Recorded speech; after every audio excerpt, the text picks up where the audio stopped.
J'espère que vous allez bien, j'espère que vous vous portez bien, j'espère que vous passez un agréable Eid 2023 et j'espère que vous allez nous rester toujours fidèles et que vous allez continuer en dépit des saveurs et des joies de l'Eid et de ses occupations à nous suivre. Il y a des événements très importants qui se sont passés pendant ce Eid, notamment sur le plan régional au Maghreb, un événement très important qui est passé inaperçu en Algérie comme au Maroc, mais que nous avons pu relever et que nous allons vous expliquer. L'armée marocaine a un nouveau patron dans un contexte de très forte tension avec l'Algérie. Le Maroc a décidé de changer le premier responsable de l'armée marocaine. L'armée marocaine qui dispose d'un nouveau patron, à savoir un général beaucoup plus jeune que le patron prédécesseur. Et aujourd'hui, le Maroc en plein Eid, je rappelle que le Maroc a fêté aujourd'hui l'Eid al-Fitr. Contrairement à l'Algérie et à d'autres pays arabes et musulmans, c'était le 21 avril. Premier jour de l'Eid, c'est aujourd'hui le 22 avril 2023 au Maroc.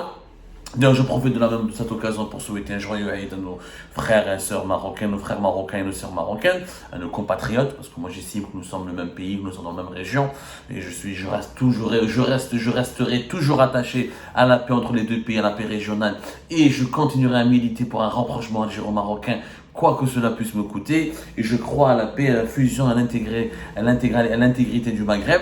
Donc, c'est pour cette raison qu'en dépit de nos divergences et en dépit des sujets et de tensions, ou là des problématiques qui nous séparent avec nos amis marocains, on leur souhaite quand même un joyeux Eid, ou Rabbi taqabbalallahu jalla siyamakum, tous nos meilleurs vœux, ou Eid Mubarak. Mais en plein Eid, ce 22 avril 2023, il y a une cérémonie qui a été organisée pour remplacer l'ancien chef d'état-major de l'armée marocaine. Alors, je m'explique, l'armée marocaine, elle est particulière.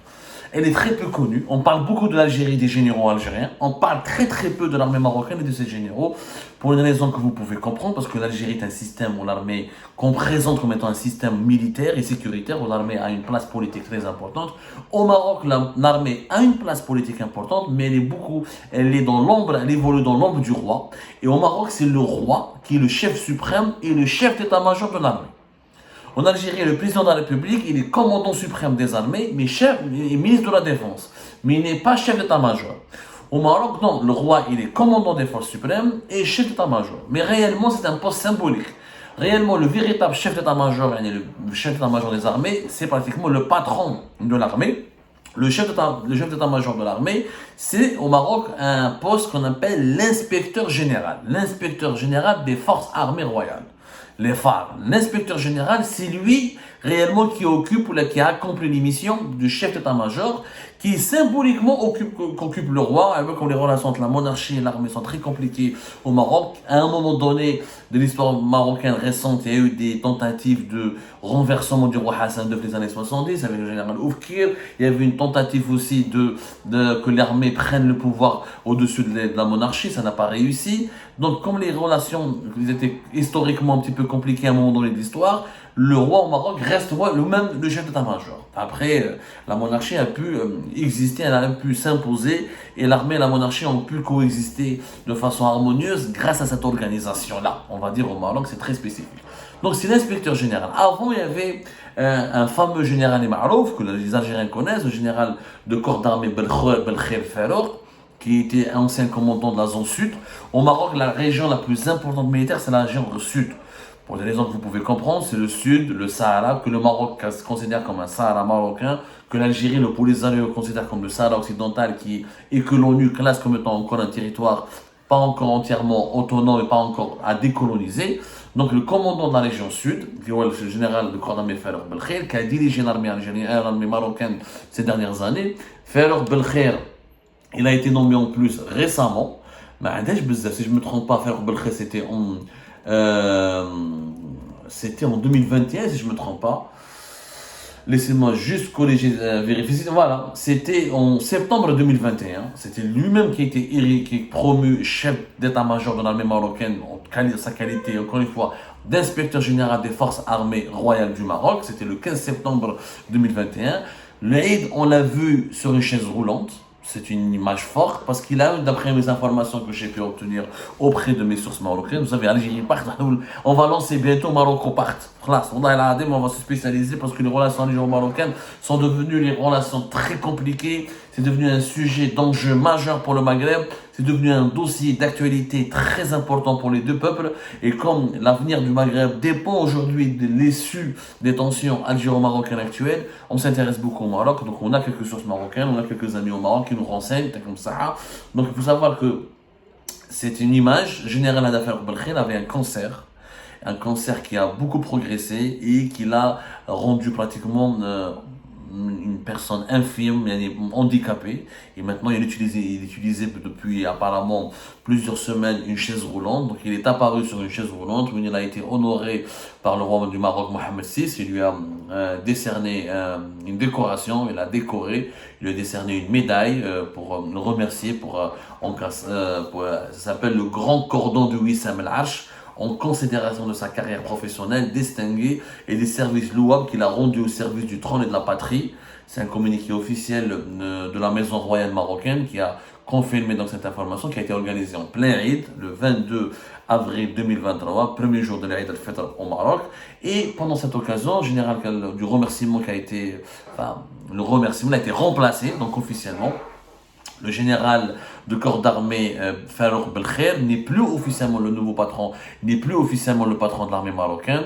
Le nouveau patron de l'armée marocaine, c'est quelqu'un de plus jeune, qui s'appelle général Mohamed Berrid, qui est donc le nouveau inspecteur général des forces armées royales, qui est un général de division, qui est commandant, il a été nommé lui aussi commandant de la zone sud, et qui est plus jeune. D'après nos informations, il est âgé c'est un soixantenaire, il est âgé entre 64 à 63 ans, il ne dépasse pas en tout cas 65 ans. Il dirigeait, auparavant, il était connu pour avoir dirigé ce qu'on appelle le troisième bureau. Alors l'armée marocaine, elle a une spécificité encore une fois que les Algériens et les Algériens ne connaissent pas.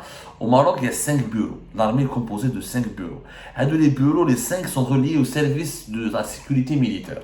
Sauf que chaque bureau, il a une spécialité. Il y a un bureau militaire qui est spécialisé dans le renseignement interne, c'est-à-dire, comme on a en Algérie, on a la DCSA, la Direction Centrale de la Sécurité de l'Armée, qui est la police militaire, qui est le renseignement militaire, qui enquête et qui veille sur la sécurité de l'armée, qui enquête sur les généraux, les officiers militaires, et qui fait du contre-espionnage et qui essaie de protéger les intérêts sensibles de l'armée. Ou avec des bureaux qui sont chargés de la formation, qui met le troisième bureau militaire, il est plus chargé de la formation et de l'acquisition des armes à l'étranger. Ou qu'il y a le cinquième bureau militaire, qui est chargé beaucoup plus du renseignement sur les armées étrangères. Chaque bureau militaire, il a une spécialité. Généralement, renseignement interne, renseignement militaire externe sur les armées étrangères, sur ce que font les armées étrangères, parce que le Maroc est en conflit armé contre le Front Polisario depuis les années 70, pratiquement la fin des années 70. Donc c'est un pays qui est en guerre, encore officiellement, qui contrôle 80% du territoire du Sahara occidental. Et malgré l'accord de paix de 1991, il y a encore des escarmouches, il y a encore des affrontements militaires. Donc chaque bureau militaire a une spécialité bien précise, et les patrons de ces bureaux militaires sont toujours des généraux très influents au Maroc, et ce sont eux qui bénéficient plus tard des promotions les plus importantes pour devenir, comme par exemple est le cas de ce général de division Mohamed Berrid, le nouveau inspecteur général des forces armées royales, c'est-à-dire le nouveau patron de l'armée marocaine. Et généralement au Maroc, la majorité écrasante des patrons de l'armée marocaine viennent du corps des forces terrestres, parce que c'est le corps le plus puissant de l'armée marocaine et qui a été le plus mobilisé lors de la guerre, ce que le Maroc appelle la guerre du Sahara. Et au Maroc, pour devenir patron de l'armée marocaine, il faut avoir été un officier ou un général qui connaît bien le théâtre des opérations du Sahara occidental, ou ce qu'on appelle le Maroc le Sahara marocain, pour reprendre la terminologie du Maroc, la terminologie officielle du Maroc, la terminologie officielle de l'Algérie et d'une bonne partie de la communauté internationale. Elle considère le Sahara comme le Sahara occidental. Si tu n'as pas d'expérience générale, n'a pas fait le Sahara occidental, n'a pas fait les opérations militaires, ou n'a pas dirigé les opérations militaires au Sahara ou au Sahara occidental, il ne peut pas prétendre au poste de patron de l'armée marocaine. Et donc, c'est un changement qui intervient en plein Eid. C'est surprenant, c'est vraiment surprenant. Bon, au Maroc, on ne parle pas beaucoup de l'armée, c'est un sujet tabou. On ne parle pas beaucoup de l'armée parce que l'armée est très discrète au Maroc, c'est pas la même chose. Le Maroc, le roi détient tous les centres du pouvoir. Il veille à ce qu'il y ait des relations harmonieuses entre lui et l'armée. Il y a pratiquement avec les tensions qui avaient existé à un moment donné quand Hassan II était jeune, etc., ont disparu. Même quand il y a des tensions au sein de l'armée marocaine, personne n'en parle. Même les opposants marocains ne parlent pas beaucoup de l'armée marocaine. Je sais que maintenant l'armée algérienne, son linge sale, elle est exposée publiquement sur les réseaux sociaux, YouTube, etc. L'armée marocaine, même quand il y a des problématiques internes, il y a des problèmes internes au sein de l'armée marocaine, Ça reste au sein de l'armée. C'est très très peu médiatisé. L'armée marocaine veille beaucoup sur la discrétion. Elle essaie de ne jamais faire de l'ombre au roi, qui reste le premier décideur du pays.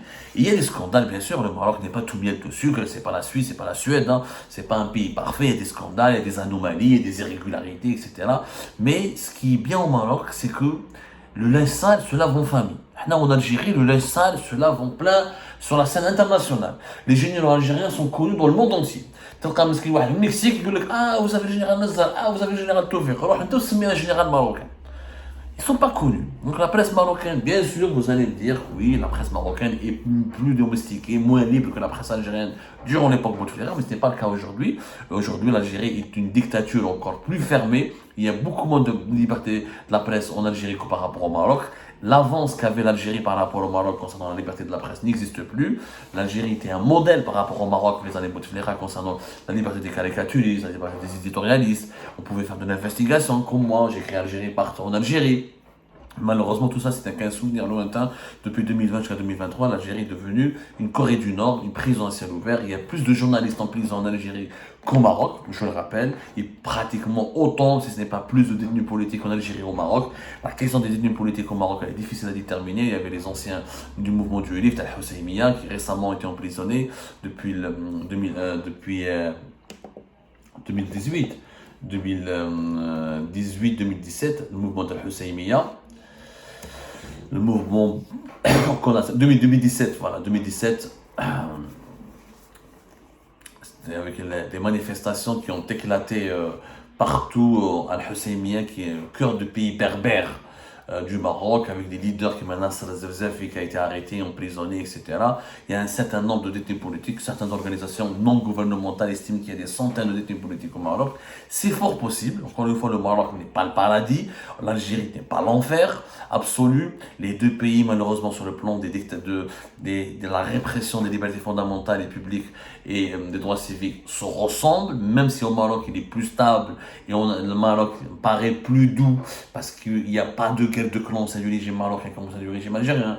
Il n'y a pas eu des millions de Marocains dans la rue contre le Maroc, comme c'était dit, quand il y avait des millions d'Algériens dans les rues contre le régime de Bouteflika, contre le régime algérien, contre qui ont demandé un état civil, non un état militaire.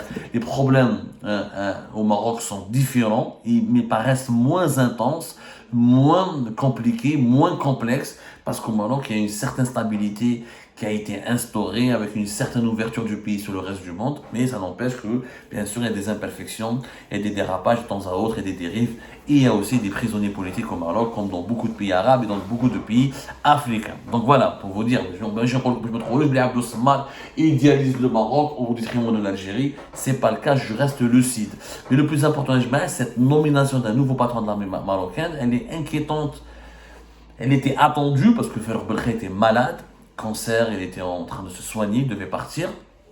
Mais le Maroc a nommé un chef d'état-major ou un inspecteur général des armées beaucoup plus jeune. Au moment où le Maroc, je rappelle, doit mener des exercices militaires très importants avec l'armée américaine et les militaires d'une vingtaine de pays alliés des États-Unis d'Amérique et membres de l'OTAN entre mai et juin prochain. On appelle ça les exercices Léon-africains, la Léon African Léon, qui sont des exercices militaires importants qui regroupent l'armée marocaine et américaine et leurs alliés et qui se déroulent à proximité du territoire du Sahara occidental et pas très loin, notamment de la frontière algérienne. Le Maroc nomme un nouveau patron de l'armée au moment où il va réceptionner des nouvelles armes très importantes de la part des États-Unis d'Amérique, où il a conclu des nouveaux deals pour accélérer son réarmement avec les États-Unis d'Amérique. En 2021, en 2022 déjà, je rappelle que le Maroc avait augmenté significativement son budget militaire pour dépasser les 12 milliards de dollars. L'Algérie a riposté en 2023 en augmentant elle voulait l'augmenter jusqu'à 22 milliards de dollars. À la fin, ça a baissé jusqu'à 18 milliards de dollars. Il y a une véritable course à l'armement entre les deux pays, une course beaucoup plus puissante, beaucoup plus aiguë par rapport aux décennies précédentes où les tensions étaient moins importantes. Là, les tensions sont aiguës. Le Maroc a 2 accords militaires avec Israël, un accord en novembre 2021, un deuxième qui a été approfondi. L'accord cadre de novembre 2021 a été approfondi et enrichi en juillet 2021 2022 quand le chef d'état-major de l'armée israélienne est venu à Rabat au Maroc. Le Maroc donc qui consolide ses alliances militaires, qui va acquérir davantage d'armes et qui a décidé donc de régler rapidement, de remédier rapidement, remplacer rapidement le patron de son armée en mettant un jeune qui est spécialisé dans la formation, dans l'acquisition des armes et pour le préparer éventuellement à gérer des crises sécuritaires et des foyers de tension importants à la frontière avec l'Algérie. C'est un signe, encore une fois, qui ne trompe pas, c'est un signe que le Maroc se militarise beaucoup. Il n'y a pas que l'Algérie qui se militarise, le Maroc se militarise énormément. On ne conclut pas des alliances avec Israël juste pour les beaux yeux des Israéliens. Il y aura un transfert de technologie, il y aura des armes israéliennes, il y aura un déploiement même militaire, des exercices militaires israéliens au Maroc, sur le territoire marocain, pas très loin de la frontière algérienne en plus. Sans parler de la traditionnelle coopération militaire maroco-américaine qui a été approfondie et qui sera renforcée cette année avec de nouvelles acquisitions militaires, avec des armes redoutables américaines qui ont déjà prouvé, je l'ai rappelé dans une précédente émission, qui ont déjà prouvé leur efficacité et leur puissance sur le front ukrainien, sur les mêmes armes qui ont été fournies à l'Ukraine que les États-Unis d'Amérique vont fournir au Maroc. Donc c'est dans ce contexte-là que le Maroc dispose aujourd'hui d'un nouveau patron à la tête de son armée. Et encore une fois, c'est le signe de la prééminence de la logique militaire sur la logique politique. Et en plein Eid, c'est quand même une symbolique très forte. C'est-à-dire que le Maroc envoie un message clair qu'il est présent aussi militairement, qu'il est prêt à riposter militairement, que lui aussi se réarme, que lui aussi veille sur la stabilité, la modernisation et la modernité, l'efficacité de son armée. Et c'est un message très clair, une réponse très claire à l'Algérie qui aussi, je le rappelle, ne cesse de vanter sa supposée puissance militaire et qui est dans une course à l'armement, dans un jeu d'alliance militaire aussi avec la Russie et qui essaie donc de se préparer à un éventuel scénario de confrontation militaire. Les deux pays sont malheureusement, encore une fois, dans une logique de confrontation, de méfiance, de menace réciproque, de mise en garde, d'avertissement. Et c'est dans ce contexte très très tendu, malheureusement les politiques ne jouent plus leur rôle. Il n'y a que les militaires qui occupent les devants de la scène. Et c'est une poudrière. Franchement, ça prouve que le Maghreb est devenu une poudrière. Entre l'Algérie et le Maroc, nous n'avons jamais connu une séquence, à l'exception peut-être des événements des batailles d'Amgala 75-76, nous n'avons jamais connu des séquences aussi violentes, aussi brutales, aussi martiales et aussi tendues. Rabbi Jibel Khair, que Dieu protège l'Algérie, que Dieu protège le Maroc, que Dieu protège le Maghreb. Espérons que des gens sages et que les politiques et les civils vont pouvoir monter au créneau pour proposer d'autres alternatives aux problèmes algéro-marocains qui malheureusement ne cessent de creuser le fossé de tension qui sépare les deux pays voisins.